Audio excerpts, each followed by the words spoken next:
A notícia, né, é a seguinte: o Supremo Tribunal Federal ordenou busca e apreensão na casa de 29 pessoas sobre esse inquérito ligado à CPMI das fake news, né? Todas essas pessoas que tiveram aí os seus direitos individuais invadidos, né? E nós queremos conversar sobre isso com o nosso convidado especial, que eu tenho a alegria de chamar aqui hoje, é uma pessoa que eu sigo há muito tempo e é o Dr. Taiguara. Muito boa tarde, meu irmão. Olá, boa tarde. Como vão todos? Tudo bem? Uma alegria a gente estar podendo falar contigo hoje. Agora sim estamos te vendo aqui. Uma alegria muito grande estar falando com você hoje. Taiguara, o que está acontecendo? Já vou colocar assim, qual é o fato, né? Por que houve essa busca e apreensão, baseado em quê? E o que você acha a respeito disso que está acontecendo? Olha, primeiramente, boa tarde a todos, não é? Eu agradeço demais o convite e parabenizo pela coragem, pela presteza do programa em tratar desse assunto tão essencial no dia de hoje. O que está acontecendo é o seguinte: desde o ano passado, né, tem rolado no Supremo Tribunal Federal um inquérito cujo objetivo declarado é tratar de pessoas que divulgariam fake news, né? Interessantemente, fake news no Brasil, né, não existe um tipo penal relacionado a fake news, mas se abriu um inquérito sobre isso. O inquérito é para investigar crimes e crimes dependem de leis que o definam. Só que o conceito de fake news tem sido muito amplo, não é? Ele tem abarcado basicamente tudo que se diz em crítica a poderes oficiais, a poderes constituídos. O fato é esse. E muitas das questões relacionadas a opiniões políticas, a opiniões manifestadas em público relacionadas a pessoas públicas têm sido abarcado nesse inquérito, que o mais surpreendente é que é um inquérito que não é conduzido pelo Ministério Público, que é a quem cabe a competência constitucional para conduzir inquéritos no nosso país. O judiciário não pode conduzir inquéritos. O Estado juiz, ele é diferente daquele que tem o poder de investigar. Isso é uma questão que tem escandalizado vários juristas. O Ministério Público já pediu o arquivamento desse inquérito uma vez, porque não concorda com o fato de ele, Ministério Público, que é o competente, não estar conduzindo o inquérito próprio para si. E hoje, o Procurador-Geral da República, agora há pouco, entrou também com uma DPF pedindo a suspensão desse inquérito, uma vez que o Ministério Público tem sido desrespeitado em suas atribuições. É a ele que cabe conduzir esse tipo de investigação, não ao próprio órgão que vai julgar o inquérito, porque isso gera uma situação de desequilíbrio. Quer dizer, você conduz uma investigação e você mesmo julga a investigação que você está conduzindo, não é? Exato. Então, essa é a situação toda que tem ocorrido aqui no Brasil, não é? Excelente. Eu ia comentar justamente sobre isso, né, do Procurador-Geral da República. A partir desse pedido, é possível, então, que esse inquérito deixe de existir? Ou seja, a partir desse pedido do Procurador-Geral da República, nós podemos ter esperança de que isso cesse ou ainda o Supremo Tribunal Federal pode continuar a despeito desses pedidos, tanto do MP quanto do Procurador-Geral da República? Olha, é uma situação no mínimo inusitada, essa que nós estamos atualmente, porque o Procurador-Geral da República pede ao STF que seja respeitada a atribuição do Ministério Público Federal. Porém, quem está conduzindo o inquérito é justamente um ministro do STF. Então, aparenta ser um círculo. A situação aparenta ser um círculo. Você se pede ao tribunal que respeite a atribuição do Ministério Público, sendo que é o próprio tribunal que está conduzindo uma investigação a respeito. Eu queria ler para vocês, para as pessoas que estão nos acompanhando, o trecho para que vocês percebam que situação inusitada. O trecho de uma decisão do Supremo Tribunal Federal tomada em junho de 2018, publicada no dia 6 de março de 2019. Eu vou ler o trecho inteiro, apenas para que nós entendamos como a situação é inusitada. Começa assim: a democracia não existirá e a livre participação política não florescerá onde a liberdade de expressão for ceifada, pois esta constitui condição essencial ao pluralismo de ideias, que, por sua vez, é um valor estruturante para o salutar funcionamento do sistema democrático. A livre discussão, a ampla participação política e o princípio democrático estão interligados com a liberdade de expressão, tendo por objeto não somente a proteção de pensamentos e ideias, mas também opiniões, crenças, realização de juízo de valor e críticas a agentes públicos, no sentido de garantir a real participação dos cidadãos na vida coletiva. São inconstitucionais dispositivos legais que tenham a nítida finalidade de controlar ou mesmo aniquilar a força do pensamento crítico, indispensável ao regime democrático. Impossibilidade de restrição, subordinação ou forçosa adequação programática da liberdade de expressão a mandamentos normativos cerceadores e etc, etc. E no final diz: o direito fundamental à liberdade de expressão não se direciona somente a proteger opiniões supostamente verdadeiras, admiráveis ou convencionais, mas também aquelas que são duvidosas, exageradas, condenáveis, satíricas, humorísticas, bem como as não compartilhadas pelas maiorias. Ressalte-se que mesmo as declarações errôneas estão sob a guarda dessa garantia constitucional. Isso foi dito pelo STF numa ADI, chama a ADI de número 4451, cujo relator é foi Alexandre de Moraes. Então, perceba que situação inusitada. O ministro Alexandre de Moraes, em junho de 2018, decisão publicada em março de 2019, a ADI 4451, diz que o direito à liberdade de expressão protege os cidadãos, inclusive em suas críticas a pessoas públicas, a agentes públicos, e não apenas em opiniões admiráveis, verdadeiras ou convencionais, mas também duvidosas, exageradas, condenáveis, satíricas, humorísticas e até as não compartilhadas pela maioria. Declarações errôneas estão também sob a guarda dessa garantia constitucional. Palavras não minhas, palavras do ministro Alexandre de Moraes.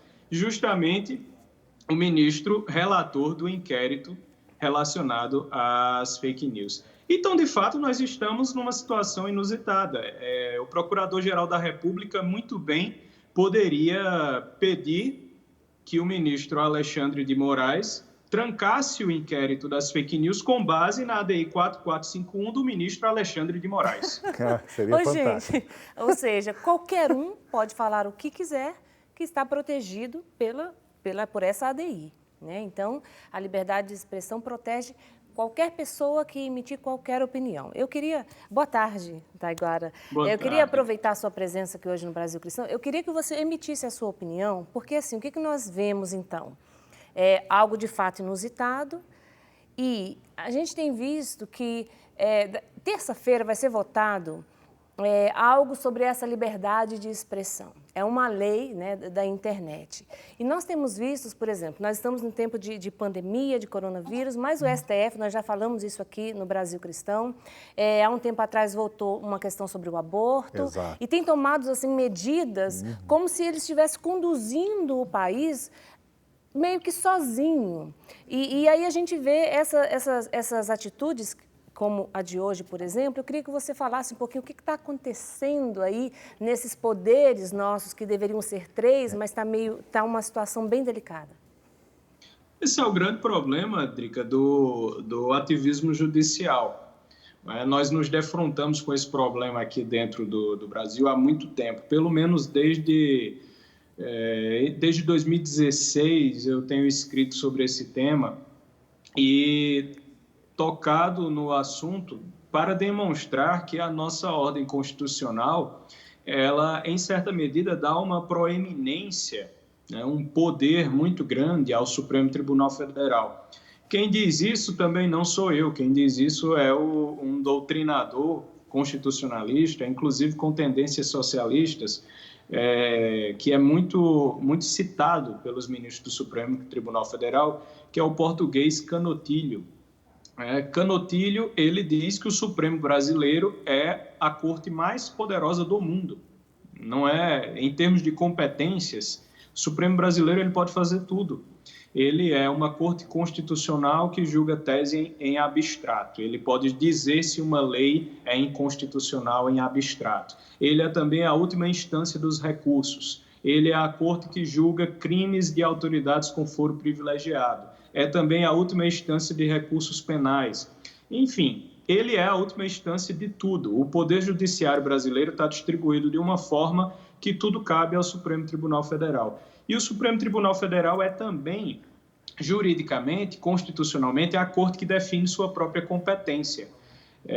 A Constituição diz que só é matéria do Supremo Tribunal Federal aquilo que for constitucional, mas quem define o que é constitucional é o próprio Supremo Tribunal Federal. Então, ele escolhe aquilo que ele quer tratar. A situação do ativismo judicial é uma situação que tem que ser alastrado há muito tempo e consiste em você transferir, né, o poder que é exercido por autoridades eleitas, no caso o legislativo e o executivo, você transfere esse poder para autoridades não eleitas, com o argumento de que elas devem exercer um papel de contrapeso. Ocorre que esse contrapeso está sendo, na verdade, tomar o papel em absoluto. Claro. Basta você perceber que autoridades como o presidente da República, hoje no Brasil, não podem exercer funções que lhes são próprias, como nomeações, não é? Questões relacionadas a políticas públicas, porque tudo vai a juízo do Supremo. Legislativo não pode mais legislar ou deixar de legislar, porque o Supremo pode dizer se ele está se omitindo, ou seja, o Supremo hoje manda que o Legislativo faça uma lei sobre tal ponto. E, em alguns casos, sequer manda, ele já legisla no lugar, como aconteceu na equiparação da homofobia a racismo. Uma decisão que deixou muita gente, penalistas inclusive, bastante surpresos, porque todos sabemos que crimes só podem ser definidos por lei, não se pode fazer crime por analogia dentro do judiciário. Então, é uma situação relacionada exclusivamente, de forma em alta medida, ao ativismo judicial. Juízes que querem provocar, né, uma mudança nas suas próprias competências, trazendo para si poderes que são destinados pela própria Constituição a autoridades eleitas. Taiguara, uma coisa que eu queria...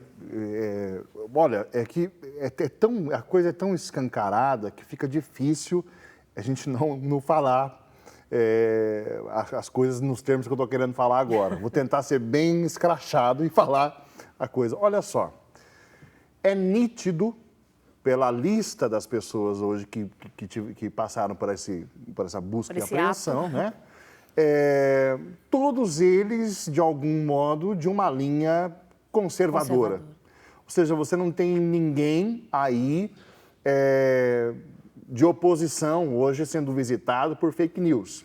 E nós sabemos, até durante, por exemplo, as eleições e após as eleições, muitos deles sofreram condenações de fake news. E ninguém foi visitado hoje.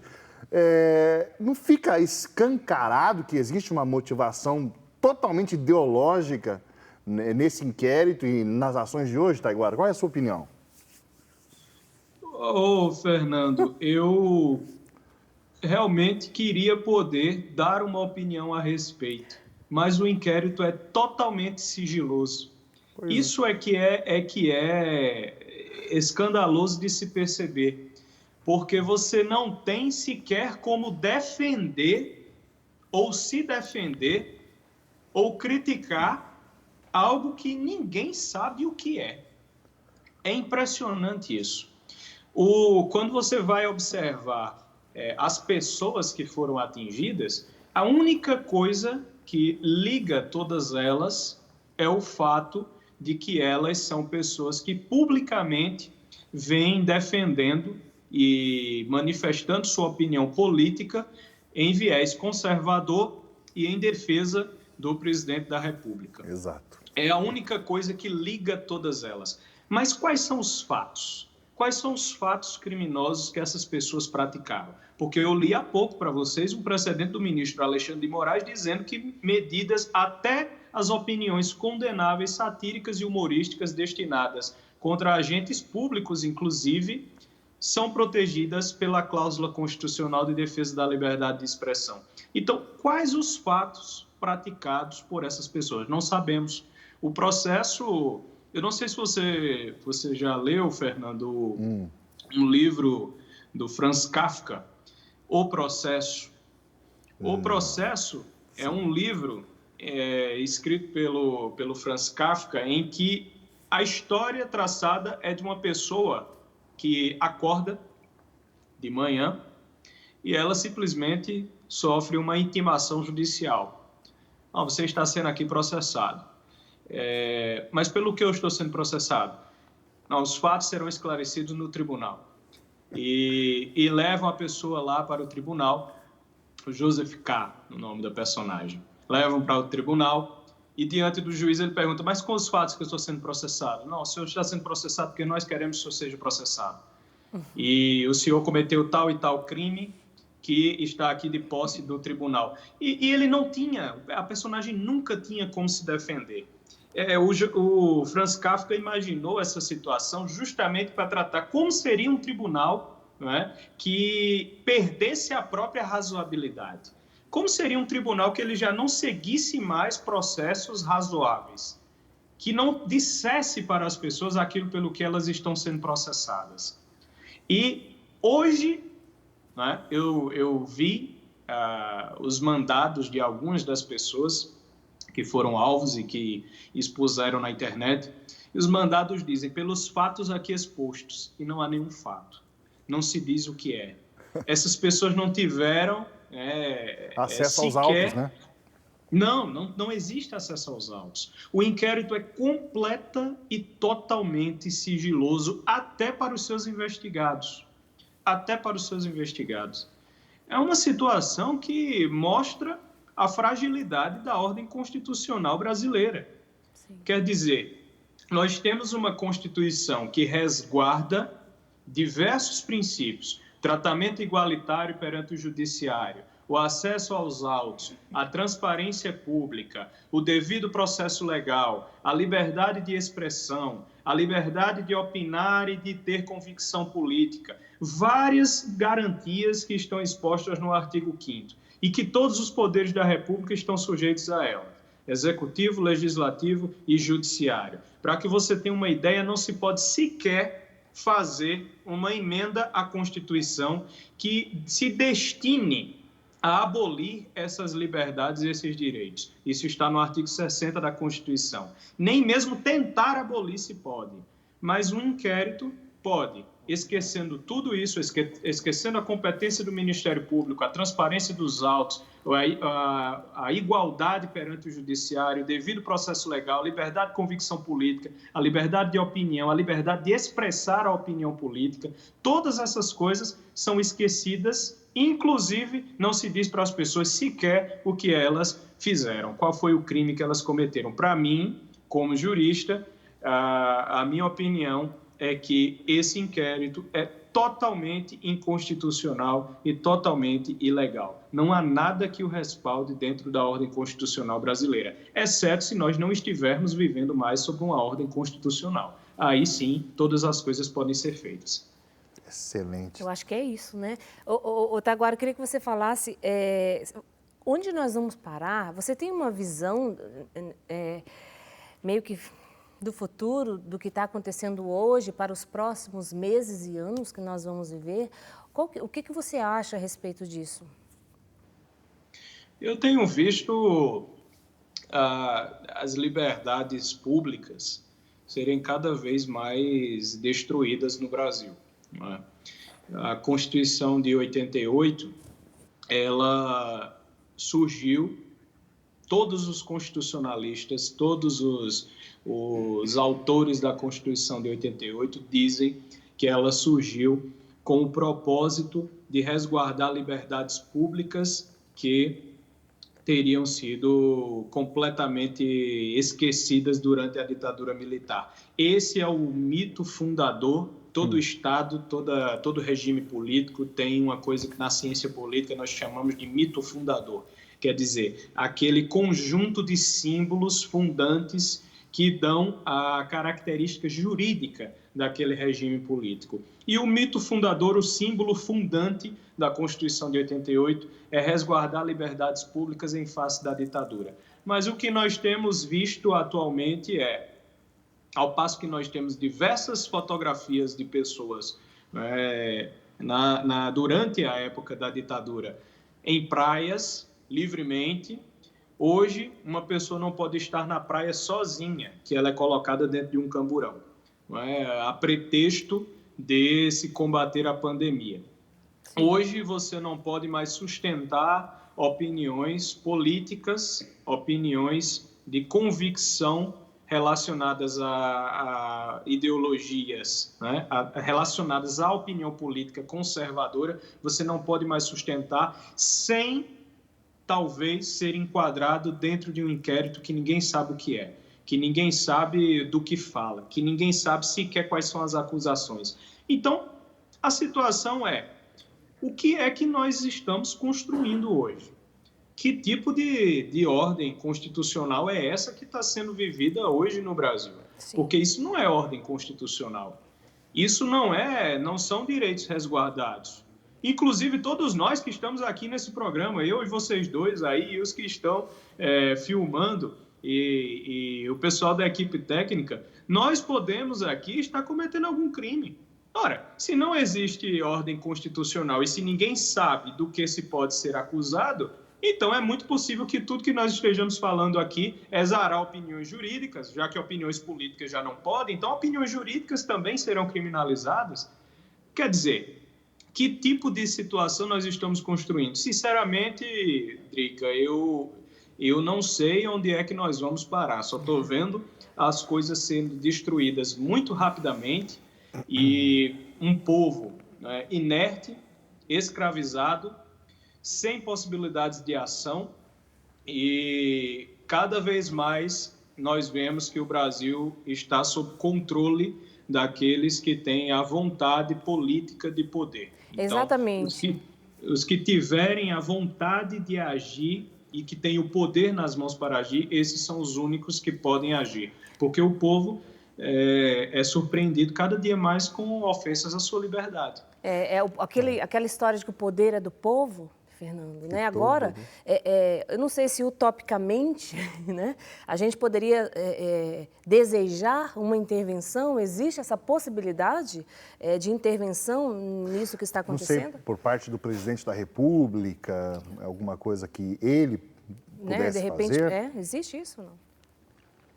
Olha, juristas de renome, como o Dr. Ives Gandra, não é? E outros, inclusive o José Sarney. O José Sarney que foi um dos que organizaram a transição, né? Ele foi o presidente da transição, já vieram a público para lembrar que existe um artigo na Constituição, que é o artigo 142, né?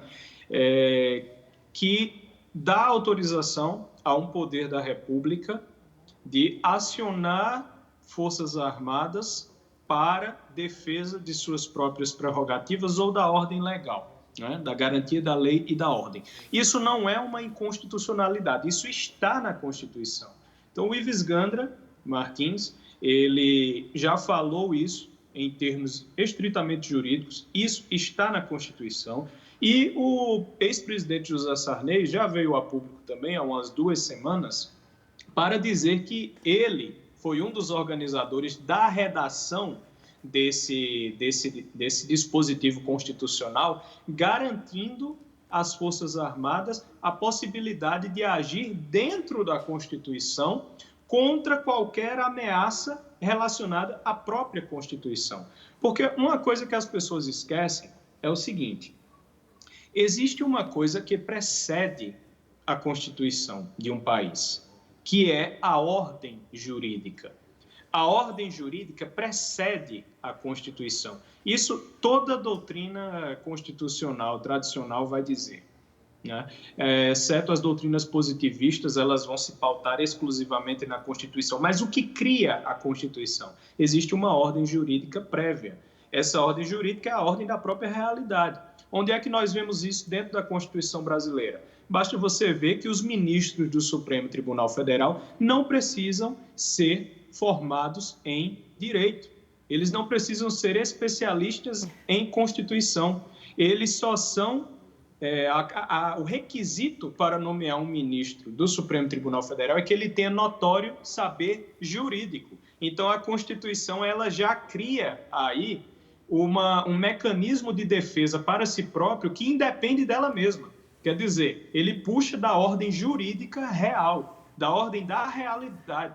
Então, um ministro do Supremo Tribunal Federal, que está lá como guardião da Constituição, ele pode ser, inclusive, não ser formado em direito. Já houve ministro do Supremo Tribunal médico, por exemplo, mas tinha notório saber jurídico. Então, para manter a ordem jurídica, que é a ordem da realidade, sem intervenções internas, né? Sem problemas internos que prejudiquem essa ordem, existem os mecanismos dentro da Constituição, entre os quais o artigo 142, o artigo 49 do inciso 11, salvo engano, da Constituição também fala que o Legislativo pode suspender, através de decretos legislativos, aquilo que prejudique o seu próprio poder, aquilo que intervenha no seu próprio poder. Portanto, todas as decisões ativistas do Supremo, se tivéssemos um Legislativo atuante, eles poderiam suspender. Então, existem as maneiras os mecanismos constitucionais, nós chamamos de mecanismos constitucionais de defesa, né? Isso existe. Se serão acionados ou não, aí eu realmente não sei, mas que existem, que vários juristas falam disso, sim. Excelente. Taiguara, eu quero mais uma vez te agradecer muito pela tua participação conosco aqui no programa Brasil Cristão. Espero que seja a primeira de muitas outras participações, que a gente possa contar contigo. Hoje nós estamos falando sobre esse tema, né? Mas eu também sei da sua competência para diversos outros temas, até mesmo da doutrina. Então, eu gostaria muito de poder contar com a sua presença aí para outros temas. Obrigado, né? Fica também hoje o nosso alerta ao povo católico do Brasil, sim, né? Que é principalmente o nosso público hoje, né? Nem tudo aquilo que é lícito é moral. Exato. Na verdade, e nem tão lícito assim como o Taiguara acabou de colocar para nós. Então, assim, eu agradeço muito, Drica. Sim. Eu gostaria que você divulgasse as suas redes sociais, né? Porque a gente, eu sempre uso essa frase que eu escutei até do Padre Paulo Ricardo, para você seguir alguém, seguir não nas redes sociais, mas para você seguir alguém, né, seguir aquilo que ele fala e acreditar nisso, você precisa saber contra o que essa pessoa está lutando, não é? E você é uma pessoa que vai ajudar muito o nosso público, os nossos telespectadores, não é? Para a formação mesmo, porque nós precisamos estar informados e formados. Então, divulgue suas redes sociais aí para a gente. Olha, eu agradeço imensamente o convite e a participação no programa. Fiquei muito feliz de participar. Contem comigo para outros temas também, inclusive os não relacionados a direito. Terei muito prazer sempre de ajudá-los e de contribuir com o trabalho de vocês. Em relação às minhas redes sociais, aqueles que quiserem podem me seguir no Instagram, taiguara.fernandes, Taiguara com I, não com Y. Muita gente bota com Y, mas é com I. E no YouTube também, a mesma coisa, Taiguara Fernandes, tem o meu canal lá. E nesse canal, inclusive, ontem, eu fiz uma aula muito extensa, tratando, inclusive, desse tema que nós falamos aqui, que é a ordem jurídica. A existência de uma ordem jurídica que supera, inclusive, a ordem legal e que é precedente a essa ordem legal. Então, isso aí que você falou, Fernando, foi tema de uma aula ontem de 2 horas sobre exatamente isso aí. Eu agradeço e quem puder seguir, sem dúvida, vai poder usufruir de um bom conteúdo por lá também. Muito obrigado. Maravilha, muito obrigada. Nós agradecemos a sua prontidão também em atender o Brasil Cristão. Deus abençoe você. Deus abençoe. Bom,